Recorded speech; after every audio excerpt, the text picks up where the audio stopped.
Hello everyone, I welcome you all to Divya Career. So students, in this session, I will be discussing the important set of previous year questions of IEFS that came in your May 2025 exam. So this is the part 2 of our session. In part 1, we have covered the first 25 questions. So do subscribe this YouTube channel so that you get the timely notification of all the videos. Okay, and for all those who haven't joined the Telegram group, I have shared the link in the description box. There you will get all the PDFs of all these videos plus all the important news regarding your JAIIB exam. So let's start with our today's session. Let's read the first question for today. Which among the following is the correct formula for net domestic product calculated at factor cost? Option A, NDP at factor cost is equal to NDP at market price minus indirect taxes plus subsidies. Option B, NDP at factor cost is equal to NDP at market price plus indirect taxes minus subsidies. Option C, NDP at factor cost is equal to NDP at market price minus depreciation. Option D, NDP at factor cost is equal to NDP at market price minus net factor income from abroad. तो इसके लिए आपको सबसे पहले पता होना चाहिए what is actually NDP which is your net domestic product. So what is NDP? NDP is your GDP minus depreciation. So what does this represent actually? So it represents the total value of all the goods and services that are produced within a country, within the country territories in a given period. So that actually represents the GDP, the total value of all the goods and services which are produced within the country's territory in a given period. From that, you will deduct the depreciation on the capital assets. Okay, so this actually represents the consumption of the fixed capital. So you will deduct the depreciation and you will get the net domestic product. Now it can be calculated as NDP, net domestic product at market prices, and NDP, net domestic product at factor cost. So NDP at market price actually represents the total market value of all the final goods and services. Okay, but here at market price, what happens? NDP at factor cost represents the value of goods and services at the production level, where you consider the how much earnings are being received by the different factors of production. Now there are different factors of production. Okay, so like the labor earns the wages, then in the form of capital, in the form of profits, rent, interest. So it represents all the earnings which are received by the factors of production. तो जब भी हम market price की बात करेंगे, so what ever is the NDP at factor cost, जो भी NDP factor cost पे आ रहा है उस पे हम लोग टैक्सेस को प्लस करेंगे, क्योंकि हमें मार्केट में जो भी चीज मिलेगी उसमें टैक्स ऐड करके मिलेगा. And we will deduct the subsidy, because subsidy is a benefit which has been provided from the side of government. So we will deduct the subsidy when we'll calculate the NDP at market price. Market price simply आप ऐसा मान के चलो कि market value क्या है उस goods and services की जब आप मार्केट से ओवरऑल खरीदने जाते हो. सो फैक्टर कॉस्ट जो प्रोडक्शन पे कॉस्ट आ रहा है पूरा, प्लस उस पे आपको टैक्सेस देने रहते हैं माइनस द सब्सिडीज. तो जब आपको एनडीपी एट फैक्टर कॉस्ट निकालना है तो जस्ट ये चीज आपको एनडीपी एट फैक्टर कॉस्ट इधर आ जाएगी. तो आपका फॉर्मूला क्या बन जाएगा? NDP at factor cost is equal to NDP at market price minus your indirect taxes and plus the subsidy. So इससे करेक्ट आंसर आपका ऑप्शन ए हो जाता है. इसका एक्सप्लेनेशन भी इधर मैंने लिख दिया है, तो बाद में जो आपकी पीडीएफ जैसे मैंने बताया उसको मैंने शेयर कर दिया है टेलीग्राम ग्रुप में, उसकी लिंक है डिस्क्रिप्शन बॉक्स में. उसमें आप ये पीडीएफ आप डाउनलोड करके पढ़ सकते हो and you can read the whole explanation also which I have explained. Next question read करते हैं. Which among the following is not a duration of treasury bills issued by Indian government? Option A 91 day, option B 182 day, option C 364 day, option D 271 day. So treasury bills क्या होते हैं? These are the money market instruments जो कि government needs को fulfil करने के लिए issue किए जाते हैं. Okay, so RBI may issue these treasury bills on the behalf of government of India so that their debt obligations can be met. उनकी लिक्विडिटी मिसमैचेस हो रही है उसको फुलफिल करने के लिए, उनकी डेट ऑब्लिगेशंस है उनको फुलफिल करने के लिए government can issue these treasury bills. Now जो इनका टेन्योर होता है वो 3 टेन्योर्स के इश्यू किए जाते हैं, 91 day, 182 day and 364 days. So correct answer is 271 day इस टेन्योर के लिए इशू नहीं किए जाते हैं आपके ट्रेजरी बिल्स। ओके, और दूसरी चीज आपको याद रखनी है, जो भी ट्रेजरी बिल्स होते हैं they are always issued at the discounted value. जो भी फेस वैल्यू है उससे कुछ कम प्राइस में इशू किए जाते हैं, और जब इनका रिडेम्पशन होता है so they are redeemed at face value. तो जो इन दोनों के बीच का डिफरेंस होता है that is actually the return for the investor. क्योंकि ट्रेजरी बिल में अलग से तो कुछ इंटरेस्ट या यील्ड नहीं, बॉन्ड जैसे बॉन्ड में इंटरेस्ट मिलता है वैसे ट्रेजरी बिल में अलग से इंटरेस्ट नहीं मिलता है। वो क्या होता है, डिस्काउंटेड वैल्यू पे ही ऑलरेडी इशू किए जाते हैं at a discounted price to their face value, और जब इसका रिडेम्पशन होता है that happens at the face value. So the difference between the two is actually the return for the investor. So this is also important thing which you should remember for your upcoming exam. Next question. An Indian citizen resident in Dubai of age 45 years want to join Atal Pension Yojana. Which among the following statement is correct in this regard? Option A, he can join Atal Pension Yojana. Option B, he cannot join due to his NRI status. Option C, he cannot join due to age limit. Option D, he can join only after taking permission from RBI. तो ये एक छोटी सी आप मान लीजिए case है, case study type से, जहां पर आपसे एक्चुअली पूछा जा रहा है eligibility regarding your APY scheme, Atal pension Yojana regarding eligibility criteria. So Indian citizenship उसकी इंडिया की है but he is residing now in Dubai. तो आपको बताना है अब जो भी उसमें एज क्राइटेरिया दिया है, दुबई का रेसिडेंट है, now whether he can join freely APY और not. So correct answer is option सी।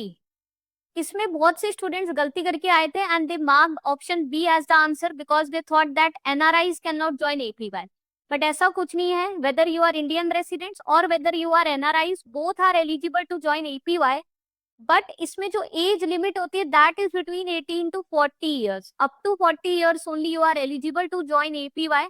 तो क्योंकि इसमें जो इंडियन सिटीजन उसकी एज 45 दी है that is why he is ineligible. He is not ineligible because of his NRI status. Okay, साथ में इसमें और भी कुछ इंपॉर्टेंट पॉइंट्स है जिसके ऊपर पहले भी क्वेश्चन आया है एपीवाई में, जैसे कि इसमें जो भी कंट्रीब्यूशन किया जाता है उसके हिसाब से after the age of 60 years pension मिलती है which is in the form of 1000, 2000, 3000, 4000 और 5000. So it ranges from 1 to 5000. Okay, so I have mentioned this here also कि age limit आपको याद रखनी है APY में 18 to 40 years and this is the guaranteed pension amount. Next question.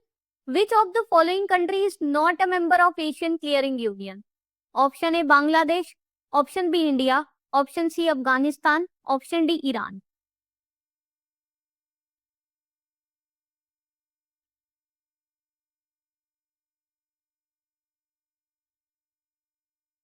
सो इसका correct answer क्या होगा? Option C Afghanistan. Asian clearing union जो है वो क्या है, एक तरीके से पेमेंट अरेंजमेंट है जहां पे जो इसके मेंबर कंट्रीज है, पार्टिसिपेंट्स है, वो पेमेंट सेटल करते हैं on the net multilateral basis, net basis पे सेटल करते हैं। And this ACU uses AMU which is their Asian Monetary Unit for the transactions and it can be denominated in ACU dollar। ये भी पता होना चाहिए 3 करेंसीज मतलब इसके अंदर में आ जाती है आपकी ACU dollar, AC euro and ACU येन। इन पे ये अपने जो ट्रांजेक्शन है वो सेटल कर सकते हैं ऑन द नेट बेसिस पे ट्रांजेक्शन सेटल होते हैं। ओके, कोई भी फिजिकल करेंसीज वगैरह नहीं हो रही है। और जो सेटलमेंट होता है, अब जैसे कुछ कंट्री से एक्सपोर्ट हो रहा है दूसरी कंट्री में और दूसरी कंट्री से कुछ एक्सपोर्ट हो रहा है, तो जो नेट पेमेंट करना रहेगा इंपोर्ट एक्सपोर्ट का वो एक्सचेंज होता है। And there are 9 member countries जिसमें कि अफगानिस्तान पार्ट नहीं है। देख लेते हैं कौन कौन सी कंट्रीज है। तो इसकी मेंबर कंट्रीज में आपका Bangladesh, Bhutan, India, Iran, Maldives, Myanmar, Nepal, Pakistan and Sri Lanka. So these are the 9 participating countries in ACU। तो अफगानिस्तान इसके मेंबर कंट्री नहीं है तो वो आंसर हो जाएगा। रिसेंटली इसमें एक न्यूज भी थी 2025 की ही कि जो RBI है उसने अलाउ कर दिया जो भी बाइलेटरल ट्रेड सेटलमेंट्स होंगे between India and Maldives, they can also happen in their local currency. मतलब वो सेटलमेंट जो भी ट्रेड ट्रांजेक्शन सेटलमेंट है that can happen in Indian rupee as well as in Maldivian rufiyaa. ये एग्जिस्टिंग एसीयू मैकेनिज्म तो use हो ही सकता है एशियन क्लियरिंग यूनियन का। ओके इसमें तो सेटलमेंट कर ही सकते हैं, उसके अलावा they can also settle there bilateral trade transaction in this local currency. उससे क्या होता है, फॉरेन ट्रेड बढ़ता भी और फॉरेन एक्सचेंज की रिक्वायरमेंट भी, over dependence on US dollar, ये सब कम भी होती है। Okay next question, which among the following is the content of red herring prospectus? First, business description. Second, financial information. Third, risk factors. Fourth, use of proceeds. So options are 1, 2 and 3, 2 and 3, 1 and 4, all of the above. तो red herring prospectus आपका क्या होता है, preliminary prospectus होता है। जब कोई भी कंपनी लिस्ट होना चाहती है स्टॉक एक्सचेंज में, तो सबसे पहले जो वो प्रोस्पेक्टस फाइल करती है वो करती है रेड हेरिंग प्रोस्पेक्टस, जहां पे इन्वेस्टर्स के लिए वो कुछ इंफॉर्मेशन डिस्क्लोज करती है रिगार्डिंग देयर बिजनेस एक्टिविटीज, किस टाइप का बिजनेस है, मैन्युफैक्चरिंग है, ट्रेडिंग है, सर्विसेज है। ओके उनकी फाइनेंशियल इंफॉर्मेशन, उसके पिछले कुछ सालों का balance sheet, PL statement, cash flow statement, ये सब डिस्क्लोज करती है। कौन कौन से रिस्क फैक्टर्स है, क्या क्या थ्रेट्स है उनके कंपनीज को, अगर कोई लीगल लिटिगेशन चल रहा है तो वो भी उनको डिस्क्लोज करना पड़ता है। इस मनी को वो क्यों रेज कर रही है, फॉर फर्दर एक्सपेंशन पर्पस के लिए यूज कर रही है, क्या वो इससे कोई पुराने जो डेट्स उन्होंने ले रखे हैं उसको रीपे करने के लिए कर रही है। तो एक ये ओवरव्यू देता है इन्वेस्टर को कि whether it is good company to invest in और नॉट, और क्या रिस्क परसेप्शन है। बट इसको हम लोग रेड हेरिंग प्रोस्पेक्टस इसलिए कहते हैं क्योंकि इसमें कुछ इंफॉर्मेशन है जो डिस्क्लोज नहीं की जाती है। So there is no disclosure of information related to number of shares और securities that company is going to issue, plus the price range. तो ना तो प्राइस डिस्क्लोज किया जाता है, कितने प्राइस पे शेयर्स इशू किए जाएंगे और कितने, ना तो क्वांटिटी ऑफ शेयर्स ना ही amount price of shares disclose किए जाते हैं। बट कंपनी की जो इंफॉर्मेशन है वो डिस्क्लोज की जाती है। इसको रेड में लिखा भी जाता है कि जो इसमें जो डॉक्यूमेंट है, ये रेड डिस्क्लेमर दिया जाता है कि इंफॉर्मेशन है that is subject to changes, और इसमें शेयर्स रिलेटेड कि कितने शेयर्स इशू होंगे, क्वांटिटी ऑफ शेयर्स और प्राइसिंग के बारे में डिस्क्लोजर नहीं रहता है। तो ये सारा कुछ डिस्क्लोज किया जाता है। तो करेक्ट आंसर ऑप्शन डी होगा। अगर इसमें कुछ होता कि क्वांटिटी ऑफ शेयर्स या प्राइस ऑफ शेयर, तो वो डिस्क्लोजर नहीं होता है। Okay next question, dash act as a self regulatory organisation for Indian mutual fund industry. Option A unit trust of India, option B association of mutual funds of India, option C IFCI industrial finance corporation of India, option D SEBI which is securities and exchange board of India. So self regulatory organisation कौन सा है mutual fund industry का, correct answer है option B which is AMFI. So AMFI actually works under the overall regulatory oversight of SEBI. SEBI क्या है, overall regulatory body है for the capital market, so it also includes your mutual fund. But उसके supervision के under में AMFI work करती है, जो कि रेगुलेट करती है जो भी म्यूचुअल फंड हाउसेस है, एसेट मैनेजमेंट कंपनीज है, उनके लिए एथिकल स्टैंडर्ड सेट करती है। एम्फी का अपना अलग सर्टिफिकेशन कोर्स भी होता है, प्रोग्राम भी होता है, if you want to engage in the distribution of mutual fund products. Okay तो इसके लिए वो ARN नंबर होता है, वो लेना पड़ता है, जो प्रोफेशनल जो पास कर लेते हैं कोर्स। तो एक्चुअली एम्फी क्या है, जो म्यूचुअल फंड हाउसेस है, एमसीज है, उनका एसोसिएशन है। तो ये एथिकल स्टैंडर्ड्स वगैरह सेट करती है प्रोफेशनलिज्म रिलेटेड। सो वही लिखा है, it is a self regulatory organisation that oversees and promotes the mutual fund industry, set the standards for the ethical conduct and professionalism among AMCs distributor, and it works under the supervision of SEBI. तो SEBI खुद से सबसे बड़ा regulator है पूरा security market का, और mutual fund को भी रेगुलेट करता है, बट उसके अंडर में एम्फी वर्क करता है specifically for the mutual fund. Okay next एक न्यूमेरिकल आया था, हम लोग देखते हैं।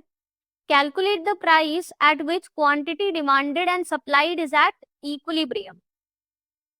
So इसमें क्या दिया है आपका, डिमांड दिया हुआ है, where demand is represented by 100 minus 4p and supply is represented by 28 plus 2p.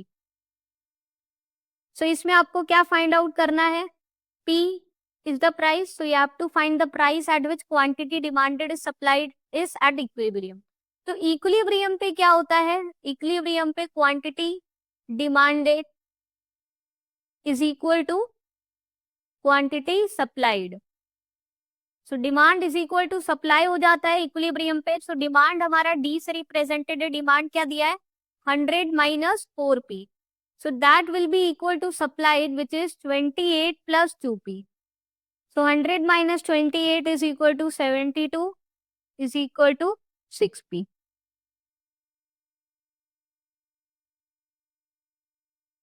So p is equal to 12।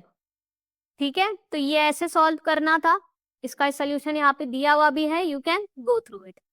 Price find out करना था, किस प्राइस में आपका डिमांड और सप्लाई इक्वल हो जाएगा। तो जस्ट आपको ये वैल्यूज दी हुई है, फिगर्स दिए हैं, इसको आपको इक्वलाइज करना था and you have to find the price. तो this was a very simple numerical that was asked. Next question, which sector contributes least in the GDP but maximum in the jobs creation? Option A primary sector, option B secondary sector, option C tertiary sector, option D quaternary sector. So least in GDP and maximum in jobs creation, correct answer है option है primary sector which is related to agriculture sector, mining, fishing, forestry।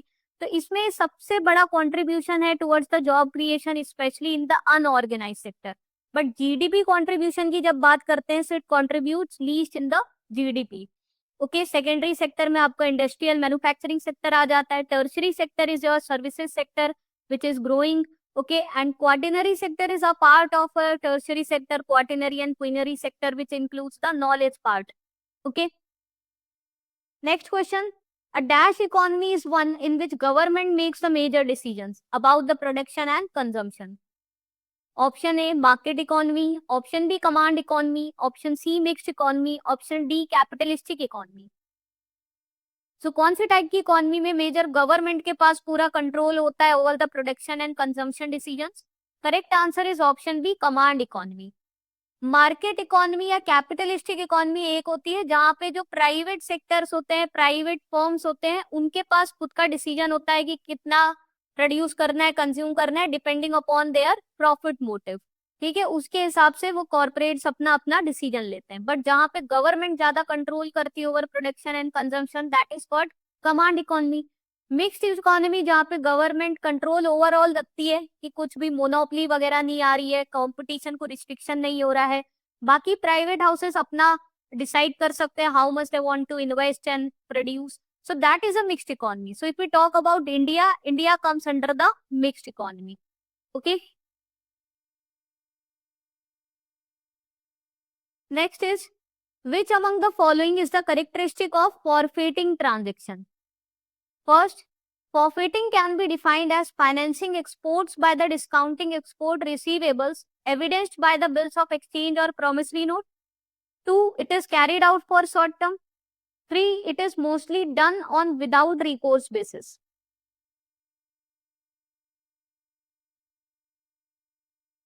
So क्या होगा इसका right answer? अब देखिए, factoring और फोरफेटिंग में कुछ डिफरेंसेस हैं विच यू शुड नो। फोरफेटिंग किस लिए होता है? जो एक्सपोर्ट्स रिसीवेबल्स हैं, वो जो एक्सपोर्ट्स बिल्स है उसको डिस्काउंटिंग करता है, तो जिससे एक्सपोर्टर्स होता है उनको इमीडिएट पेमेंट मिल जाता है। They do not have to wait for the credit period to get expired and then get the payment. So ये उनका इमीडिएट उनको रिक्वायरमेंट जो होता है वो फुलफिल हो जाता है।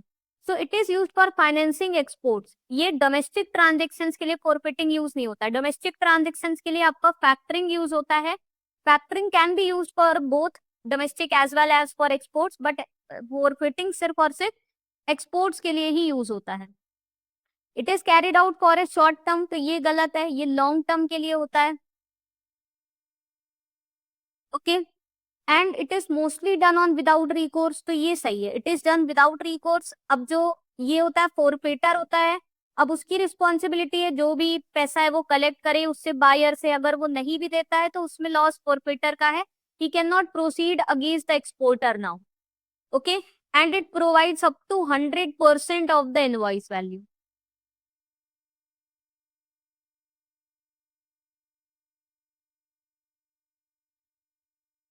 सिर्फ एग्जिम बैंक और जो authorised dealer category 1 banks, okay, they are only allowed to handle these forfeiting transactions. So correct हमारा 1 और 3 हो गया, option B is the right answer. Next question, which among the following entities are eligible to invest in government securities through RBI retail direct scheme? First, retail investor. Second, non-resident retail investors. Third, companies. तो retail investors कर सकते हैं, किसी भी type के हो, non resident हो, they are even allowed to invest in the securities, and but companies are not allowed because it is only for the individual investors. This scheme is only for the individual investors. It is not for the corporates and all. So इसमें क्या होता है, इस scheme के under में जो individual investors होते हैं, they are involved in directly buying and selling the government securities. They have to open their retail direct gilt account with RBI. RDG account इसको शॉर्ट में कह सकते हैं। RBI के पास ये retail direct gilt account open करवाना रहता है, ओके। और इसके थ्रू क्या होता है, गवर्नमेंट सिक्योरिटीज में वो इन्वेस्ट कर सकते हैं, परचेज सेल कर सकते हैं, ओके। सो इसका करेक्ट आंसर क्या हो गया, 1 और 2, क्योंकि कंपनीज नहीं अलाउड होती, it is for the individual retail investors.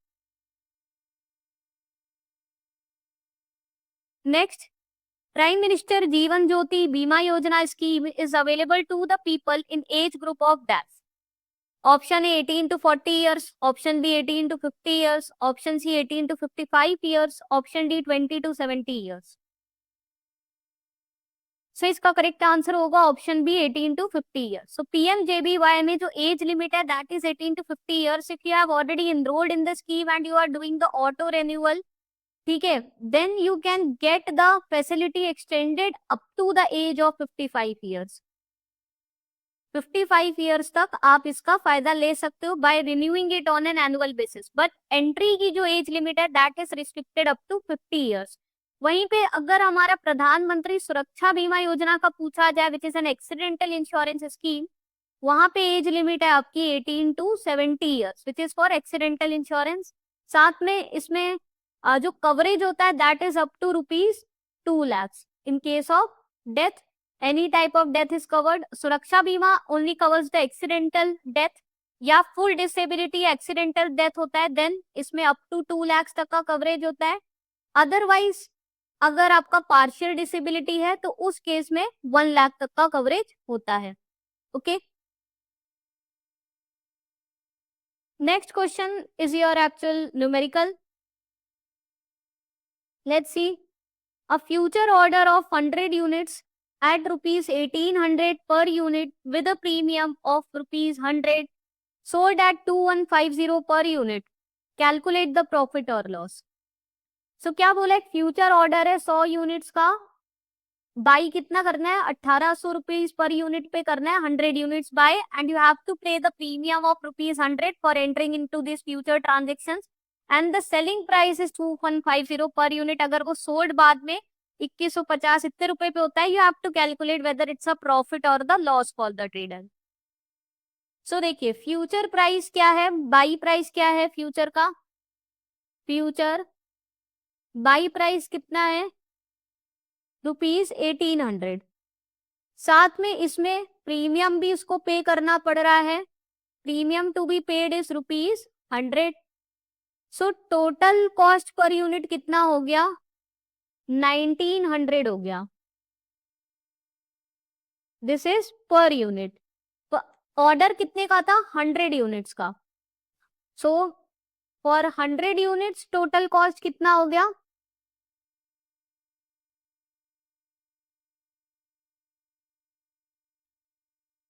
इतना हो गया 100 यूनिट्स के लिए 1,90,000। सेलिंग प्राइस क्या है 2150 पर यूनिट। अब इसको भी आप इससे मल्टीप्लाई कर सकते हो, 2150 इंटू 100 और माइनस कर दो, आंसर आ जाएगा। या फिर आप सिंपली पर यूनिट भी निकाल सकते हो, तो प्रॉफिट पर यूनिट अगर आप देख लो, सो आपका 2150 which is your selling price minus the total cost which was 1900। So per unit cost, per unit profit आपका आ गया 250 रुपीज, एंड फॉर 100 यूनिट्स का ऑर्डर था तो 250 इंटू 100। सो टोटल प्रॉफिट इसको 25,000 का हो गया। सो बहुत ही सिंपल सा था, कुछ नहीं था, फ्यूचर ऑर्डर दिया, ठीक है, फ्यूचर ट्रांजेक्शन में एंटर किया, to purchase 100 units at the rate of 1800 per unit, premium 100 रुपए का पे किया, टोटल 1900 हो गया, सोल्ड एट 2150, सो माइनस कर दिया और टोटल ऑर्डर 100 का था, इंटू 100 25,000 का प्रॉफिट हो गया। Option B is the right answer. Okay, next is which among the following can not issue certificate of deposits? Option A scheduled commercial bank, option B select India all India financial institutions, option C cooperative banks, option D regional rural banks. So इनमें से कौन से type की institution या bank CDs नहीं issue कर सकती? Correct answer है कोऑपरेटिव बैंक्स नहीं कर सकती। बाकी scheduled commercial banks also including small finance bank, selected Indian financial institutions, RRBs और are allowed to issue CDs. CDs are the money market instruments, जिससे उनको जब भी रिक्वायरमेंट है बोरोइंग की for their matching their liquidity requirement, they can issue the CDs. अब जो इसमें इन्वेस्टर्स होते हैं, कौन इन्वेस्ट कर सकते हैं? सो इनको इंडिविजुअल्स हैं वो इन्वेस्ट कर सकते हैं, खरीद सकते हैं सीडीज को, कंपनीज हैं वो कर सकती परचेज कर सकती है, ट्रस्ट है, डिफरेंट फंड्स है वो कर सकती है, even NRIs non residents can also invest in the CDs. Minimum issuance amount इसमें ₹5 लाख का होता है, कम से कम 5 लाख का इशू करना पड़ता है, thereafter in the multiples of 5 lakhs। अगर इसको वापस से बैंक बाईबैक करना चाहती है, it can be done only at a market price and only after 7 days। तो इसका जो टेन्योर होता है that varies from 7 days to 1 year। Maximum 1 year के लिए इशू होते हैं क्योंकि ये मनी मार्केट इंस्ट्रूमेंट होते हैं, short term period, so it can not exceed 1 year। और अगर बाईबैक भी करना है then also it can take place only after 7 days। Banks जो है इसके अगेंस्ट में अपने ही सीडीज के अगेंस्ट में लोन्स नहीं दे सकते, कि मतलब इंडिविजुअल ने भाई सीडी खरीद लिया, अब उसके अगेंस्ट में उसको लोन चाहिए उस बैंक से, तो नहीं दे सकती। अगर RBI ने स्पेसिफिकली उनको परमिट किया है तो ही दे सकती है, otherwise they are not allowed to grant the loans. तो ये सारी characteristics are related to CDs and every time the question based on either CDs और commercial paper is asked in your exam. Okay, next question, which among the following is the correct chronological order of the establishment of stock exchanges in India? So ये ऐसा question था which was not expected but वो आया exam में। First Bombay stock exchange, second national stock exchange, metropolitan stock exchange, over the counter exchange of India. So you have to arrange कि पहले कौन सा स्टैब्लिश हुआ फिर कौन सा हुआ। सो योर ऑप्शंस आर 1 2 3 4 इस फॉर्म में स्टैब्लिश हुए थे। ऑप्शन बी इज 1 4 2 3, यानी पहले बॉम्बे स्टॉक फिर OCTEI देन आपका नेशनल एंड मेट्रोपॉलिटन, या 3 2 1 4 और 4 1 3 2। तो ये आपको एक करेक्ट ऑर्डर में अरेंज करना है। इसका करेक्ट आंसर होगा ऑप्शन बी। सो हम देखते हैं कौन कौन से ईयर्स में क्या सेटअप हुए थे। सो बॉम्बे स्टॉक एक्सचेंज सेटअप हुआ था 1875 में, स्टैब्लिश हुआ था। Over the counter exchange of India 1990 में, NSE 1992 और मेट्रोपॉलिटन स्टॉक एक्सचेंज 2012। तो ये इनके रिस्पेक्टिव डेट्स है, प्लीज रिमेंबर दीज डेट्स। इस तरीके से ये क्वेश्चन इस बार एग्जाम में क्योंकि पूछा गया है। Next question, which among the following are the functions of tri-party agent? First, collateral selection, second, payment and settlement, third, custody and management. So there is a tri-party repo which is actually the repurchase agreement। जैसे आपने repos के बारे में सुना ही होगा, जहाँ पे borrowers और लेंडर्स होते हैं, ओके, वो अपना क्या है परचेज कर पैसे बोरो करते हैं, उसके अगेंस्ट में सिक्योरिटीज इशू करते हैं, ठीक है। तो वैसे ट्राई पार्टी रेपो में क्या होता है, यहाँ पर एक ट्राई पार्टी एजेंट आ जाता है जो कि लेंडर बोरोवर के ट्रांजेक्शन को हेल्प करता है कंप्लीट होने में। That agent may be the custodian bank, it can be the clearing corporation, okay. तो ये सारी चीजें हेल्प करता है, जैसे कोलेटरल क्या सेलेक्ट करना है, which pays to be issued by the borrower to lender, payment, settlement, management. तो ये पूरा इस प्रोसेस को स्ट्रीमलाइन करता है। तो एक तरीके से इसमें 3 पार्टीज इन्वॉल्व होती है, borrower, lender and try party agent. इसीलिए हम लोग इसको ट्राई पार्टी रेपो के नाम से जानते हैं, ओके। अभी अगर पूछा जाए 2 अप्रूव्ड ट्राई पार्टी एजेंट्स कौन है बाय RBI, सो आपका नेशनल स्टॉक एक्सचेंज है and Clearing Corporation of India Limited. NSE and CCIL are the two approved tri-party agents. Even this question can be asked in your next term. Next, consider two bonds in which bond 1 has high tenure in comparison to bond 2. Which bond is more sensitive? Option A, bond 1. Option B, bond 2. Option C, bonds have equal sensitivity if all the other conditions are normal and similar. Option D, bond 1 will be more sensitive in the short term while the bond 2 have more sensitivity in the long term. So क्या होगा इसका correct answer? Correct answer is option A, bond 1. तो जिसका भी high tenure है वो ज्यादा sensitive होता है because if anything which is having the high maturity it is more prone to risk for the investors. तो इसमें फ्लक्चुएशंस भी ज्यादा देखने को मिलेगा. It will be more sensitive to the changes in the price because it is having the higher maturity period, so investors are also taking more risk in it. So there are few theories regarding the bond which you should know. Let's discuss these theory. पहला होता है जो bond price होता है that is always inversely related to the change in the interest rate. दूसरा है increase in the price of bond when the interest rate goes down by certain percentage is greater than the decrease in price when the interest rate goes up by the same percentage. मतलब कि अगर interest rate गिर रहा है तो हमने देखा अभी प्राइस, बॉन्ड प्राइस और इंटरेस्ट रेट आपस में इनवर्सली रिलेटेड होते हैं. अगर इंटरेस्ट रेट बढ़ता है तो बॉन्ड का प्राइस कम होता है. तो वही है कि अगर इंटरेस्ट रेट नीचे जा रहा है तो बॉन्ड का प्राइस जो बढ़ता है, जो उसमें चेंज आता है वो ज्यादा परसेंटेज से बढ़ता है in comparison to the decrease in price. Again जिस बॉन्ड का ज्यादा मेच्योरिटी होगा, ज्यादा टाइम पीरियड होगा मेच्योर होने में, that will be more sensitive. And if the bonds are having the same maturity with the different coupons, then that bond जिसकी की कूपन रेट कम है उसमें अगेन ज्यादा प्राइस सेंसिटिविटी होती है. So these are the 4 theorems which you should know about the bond. Next question, which among the following accounts opened as under national pension scheme is voluntarily? Option A tier 1, option B tier 2, option C tier 3 और option D tier 4. So this was the most simple question that was asked in your exam. कौन सा voluntary account होता है? Correct answer है option B tier 2. तो सिर्फ 2 ही type के account खुलते हैं इसमें आपके. पहला होता है टीयर 1 जो कि आपका मैंडेटरी अकाउंट होता है और इस अकाउंट में आपको कुछ टैक्स बेनिफिट्स भी मिलते हैं. इसमें आप पैसे को फ्रीली विड्रॉ नहीं कर सकते हो, there is limitations on it. Tier 2 account आपका एक तरीके से इन्वेस्टमेंट अकाउंट होता है.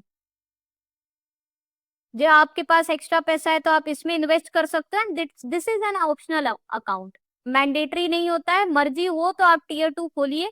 इसमें आपको कोई भी टैक्स बेनिफिट्स नहीं मिलते हैं, बट जो इसमें जो आपका टोटल कॉर्पस है you can withdraw at any time. Okay, so correct answer is option B tier 2, which is a voluntary account and not a mandatory account, but tier 1 is a pension account which is the mandatory account and you earn tax benefits on this account. Okay, next is which among the following is a drawback of derivatives market? Option A losses can be magnified, option B provide access to unavailable assets and markets, option C involves the transfer of risk, option D lower transaction cost. So drawback क्या है? Correct answer है option A losses can be magnified. Now आपको derivatives market क्या है? Leverage provide करता है जहां पर आप स्मॉल मार्जिन मनी लेकर अपना स्टेक ले सकते हो बड़े असेट में. बट अगर अंडरलाइंग असेट जो है आपका डेरिवेटिव्स में उसका मार्केट प्राइस ऑपोजिट डायरेक्शन में मूव करता है तो आपके लॉसेस क्या है? बढ़ जाते हैं. Because even with the small margin money you have taken the stake in the larger asset. Okay, so just like the profits can be magnified, similarly losses can be magnified अगर asset की price negative direction में move करती है. बाकी सारे इसके advantages हैं कि जो आपके unavailable assets या markets उनकी तरफ आपको access ये provide करता है. It helps to discover the asset prices, provides the transparency, enhance the market access, provides you the facility of leverage. So leverage is like a double-edged sword. Profits को भी magnify कर सकता है और losses को भी. and also it helps in transferring the risk, have in the hedging facility. Okay तो बाकी सब इसके एडवांटेजेस हैं. नेक्स्ट है which among the following are the characteristic of forex market? Liquidity, promptness, availability. So ये सारे ही इसके करेक्टरिस्टिक्स है. करेक्ट आंसर ऑप्शन डी हो जाएगा 1, 2 एंड 3. ओके सो जो फॉरेक्स मार्केट होता है वो क्या होता है, एक तो वो 24/7 ऑपरेट करता है कंटिन्यूअसली. हाई लिक्विडिटी होती है, it is one of the most liquid market. Okay here the currencies are easily bought and sold, but ये वोलेटाइल भी होता है बिकॉज तुरंत रिस्पॉन्स भी करता है कोई भी इकोनॉमिक या पॉलिटिकल या सेंट्रल बैंक की कोई भी पॉलिसीज या न्यूज आ रही है. साथ में ट्रांसपेरेंट होता है, प्रॉपर हमें मार्केट डेटा प्राइसिंग इंफॉर्मेशन इससे मिलती है. So there is an availability, easily availability of information, promptness होती है, रेडीनेस होती है, लिक्विडिटी होती है, यू कैन इजली बाय और sell the currencies at the market price. So all these are the characteristics. So correct answer option D. Next is the value of derivatives depend upon which among the following? First, commodities including grains. Second, precious metals like gold or silver. Third, bonds of different types. So derivatives होता है they derive the value from their underlying asset. इसीलिए उसको derivatives कहते हैं because they are deriving the value from this underlying asset. Now this underlying asset could be the currency, it could be the commodity, it could be the share or a security, it could be the bond, it could be precious metals, it could be natural resources. तो इनमें से कुछ भी हो सकता है. So correct answer is option D 1, 2 and 3. ये देखिए underlying asset could be your commodities, precious metals like gold, silver, natural resources like oil, gas, foreign exchange rates or currencies, bonds of different types, shares and share warrants. Okay, so any of this could be the underlying asset in the derivatives. Next question. Consider that a person has brought treasury bills on 22nd December 2024. What is the date of settlement? Option A 23rd December 24, option B 24th December 24, option B 25th December 2024, option D 26th December 2024. सो अगर treasury bill bye करें हैं 22 दिसंबर 2024, सो इसका settlement period क्या होता है, T+1 day का होता है. सो नेक्स्ट डे ही सेटलमेंट होना चाहिए. 22 को किया है तो 23 का सेटलमेंट होना चाहिए. Option A is the right answer. तो देखिए जिनको कॉन्सेप्ट क्लियर होगा उनके लिए क्वेश्चन इजी है, अदरवाइज गलत करके आएंगे. बाकी हमने ट्रेजरी बिल रिलेटेड ऑल भी आपको करेक्टरिस्टिक्स बताई थी. जैसे एक और क्वेश्चन आपका आया था, इसमें टेन्योर को लेके कितने टाइम पीरियड्स के इशू किए जाते हैं, तो हमने देखा 91, 182 डेज और 364 डेज के लिए इशू किए जाते हैं for meeting the liquidity requirements of government and all. Okay next question. Which among the following are the differences between merchant banking and commercial banking? First, merchant banks are regulated by SEBI, whereas commercial banks are governed by RBI regulations. 2. Merchant banks primarily assist in raising debt and debt-related finance, whereas commercial banks primarily deal with equity and equity-related finance. 3. Activities of merchant banks are project counseling, capital structuring, amalgamation and takeovers, whereas commercial banks are mainly the financiers. So, कौन से statements इसमें correct है?